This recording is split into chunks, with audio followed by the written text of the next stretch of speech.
Hello everyone, আপনি যদি wifi user হয়ে থাকেন তাহলে অবশ্যই আপনার ওয়াইফাইয়ের পাসওয়ার্ডটি পরিবর্তন করার প্রয়োজন পড়ে। তো আপনি কিভাবে এটি করবেন সেটি আমি এই ভিডিওটিতে দেখিয়ে দিব। ভিডিওটি শুরু করার আগে ছোট্ট একটি রিকোয়েস্ট করব, আমাদের এই ছোট্ট চ্যানেলটি অবশ্যই সাবস্ক্রাইব করে দিবেন। তো চলেন শুরু করা যাক। এর জন্য আপনি চলে যাবেন কোনো একটি ব্রাউজারে, যাই আপনার যে ওয়াইফাইয়ের রাউটারটি আছে সেই রাউটারের নাম লিখে সার্চ করে দেবেন। আমারটা নেটিস রাউটার, আপনারটা যদি নেটিস রাউটার হয়ে থাকে তাহলে নেটিস লিখে সার্চ করে দেবেন। দেওয়ার পর উপরে যে ওয়েবসাইটটা চলে আসবে এখানে ক্লিক করে দেবেন।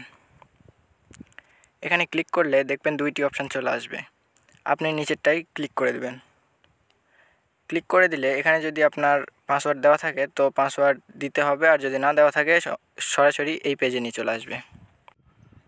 এরপর আপনি নিচে দেখতে পাবেন ওয়্যারলেস সেটআপ। এখানে ওয়্যারলেস সেটআপের নিচে পাসওয়ার্ড দেওয়া আছে। এই পাসওয়ার্ডটি চেঞ্জ করতে চাইলে আপনার এই পাসওয়ার্ডটি মুছে দিয়ে নতুন একটি পাসওয়ার্ড দিতে হবে যেটি আপনি রাখতে চাচ্ছেন। তো আমি নতুন একটি পাসওয়ার্ড দিয়ে দিলাম। দিয়ে সিম্পল আপনার নিচে সেভ অপশান আছে, সেভ অপশানে ক্লিক করে দেবেন। তাহলে আপনার পাসওয়ার্ডটি পরিবর্তন হয়ে যাবে।